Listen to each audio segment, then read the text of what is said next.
Well, good afternoon, church. Everybody watching online today, thank y'all for joining us for this roundtable review. Yesterday was awesome. If you got a chance to watch yesterday's message, you were definitely in for a treat because I don't know about you, but it was so rich. Yeah, and so I think I wanted to say this when I was closing out one of the services. I was like, "Stay on track. What you gotta say, don't say." I think it may have showed a lot of people, maybe even you, and reminded me that the Old Testament. There's so much more to it, and so many times we're like, Yep. "Oh, that stuff's boring. It's a lot of laws and do this, don't do that." And then I know all the stories. I know about David and Goliath. I know about Moses, and I want to read about with Jesus and the miracles and and Revelation and all this stuff. But it's like there's so much good stuff in the Old Testament, and it's even. So I've known since because growing up and going to Christian school, and we do the stories and stuff, and Bible class every single day. Like I knew that Rahab was Boaz's mom, and I knew that Ruth ended up in the line of Jesus. But it was like more as like I knew it, and it wasn't like, oh, like how powerful that is. Like never stopped and thought about it. So for him to, like when we started doing it, I was like, oh yeah, Rahab's Boaz's mom. And then he was like, isn't that awesome? And I was like, yeah, that actually is like really awesome, Yeah. And so it's just cool to rediscover some of those things. And for a lot of people I know, it was like to hear that was like, oh, like she ended up in the line of Jesus. Yeah, like you heard that. Like many of you, maybe you watched it online, or maybe you were here in service. Any one of our 3 experiences yesterday. It was so cool to hear the reaction of people, because not only was it a revelation that, man, Ruth and Boaz together, they had Obed, who had Jesse, who had David, who was obviously in the line of Jesus, but to also realize that Rahab was Boaz's mom, that was such a cool big picture, if you will, to know that, all right, from tragedy, from the most messed up, from the most jacked up home life, Lord, like Jesus can still redeem. Jesus can still bring light. Jesus can still bring this exoneration, if you will, to the situation. To add to that, before we get into all this stuff, it's also, and Pastor pointed out, I think in one service, it wasn't really in his notes, but I think he did point out in one of the services that Rahab was promised in the siege of Jericho that, like, God will remember this, your family will be, this and that, and there was promises from God. But at this point, Boaz is up in age, and she doesn't really have a line. She'd maybe not, she'd probably seen God's provision and the way that she was taken care of, and now she's taken in the Israelite people and that kind of thing. But she hadn't really seen all of the promises of God fulfilled, and it would take generations for that to happen before Jesus would come along.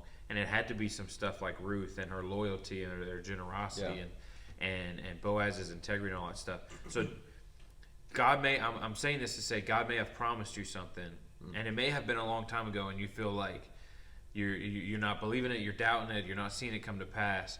But sometimes these things take time, and God's timing is perfect. And if He promised it to you, if He said it to you, if His Word promises it, then He's bound by it, and He's going to do it, and He's faithful to His Word and all of that stuff. So I just thought that was cool. But number one, loyal despite the loss, I thought was great in the way that he phrased that. Loyal despite the loss. So many times, I just imagine Ruth, and she meets this guy, and they're from Israel, and they get married. Fairy tale. Yeah, and they're married for 10 years, and obviously her and her mother-in-law got along well, and they were living a good life. And then all of a sudden, Elimelech, Naomi's husband, and the 2 sons pass, and they're still together. So Ruth and Orpah and Naomi, they're all together. So obviously they get along. They like each other. They're family. And then, this loss happens, and it's like, okay, well, Naomi's going to go back to Israel. I'll just reset with my family. We'll figure something out and go from there. But she was like, no, I've become part of this family now. Like, my commitment was to this entire family, so I'm going to be a part of it. And she didn't even know that she was going to get anything out of it, which is what we've been trying to discuss in this generosity series, The Power of Generous, that it's last week debunking the myth of giving to get. Yeah. But we're giving out of what God already gave us. Yeah. Well, and I think this story is it's so rich with where you look at it, and the narrative has always been that fairy tale, notion that, oh, well, that's the love story of Ruth and Boaz, and she finally finds her Boaz, and it's ladies, just wait for your Boaz, he's out there, like that. That has always been the common narrative, but that's really that's not the purpose of the story. As we found out yesterday, there's a generosity about this story. There's a giving, really like a planting of a seed. If you're willing to be faithful, if you're willing to be loyal, if you're willing to be honorable, then you see the result of that. Then you see the finality of that. And so I just love, number one, loyal despite the loss. How many times are we that faithful, regardless of the situation, regardless of our current circumstance or situation? And we've talked about that before. That's nothing new that Christianity or the church has not heard before in that conversation or even in that message. That how faithful will you be through the storm? How faithful will you be to Jesus, no matter what your bank account looks like? You've heard all that, but we literally see that. Like, Ruth had every opportunity to not throw in the towel, but like just give up on this family, on her mother-in-law, because she had no other connection besides her husband, who is now dead. She's a widow, and now it's like, well, why else would I go with this woman who I don't have that strong connection with, like I did with my husband? But Orpah left, her sister-in-law, and now why stay? And I think Pastor even touched on it yesterday, is that in the next several months, in the next several seasons, how loyal will the church be? How loyal will you be as an individual when maybe you don't get credit for your giving?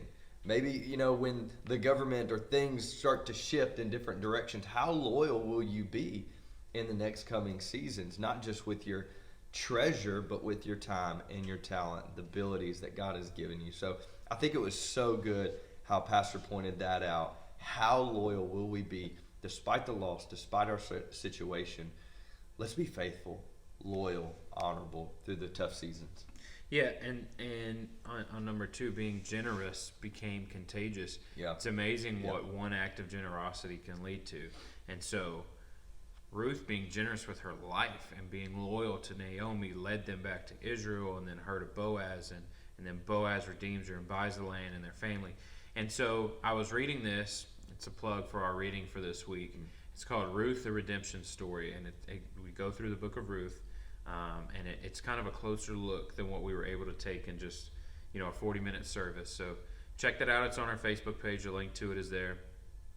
But one of the things it points out in there, which I hadn't even considered before, is that Ruth and Naomi's son were married for 10 years. Yeah. And they didn't have any children. And so apparently Ruth was unable to have kids. Was barren, and so apparently that's an accepted thing among scholars, is that she was more than likely barren or infertile. And so, and it's even more proven once Boaz does redeem her and redeem the land. It says, Ruth 4 verse 13 says, so Boaz took Ruth into his home, and she became his wife. When he lay with her, the Lord enabled her to become pregnant, and she gave birth to a son. Come on. And so her one act of generosity and what she felt like she had lost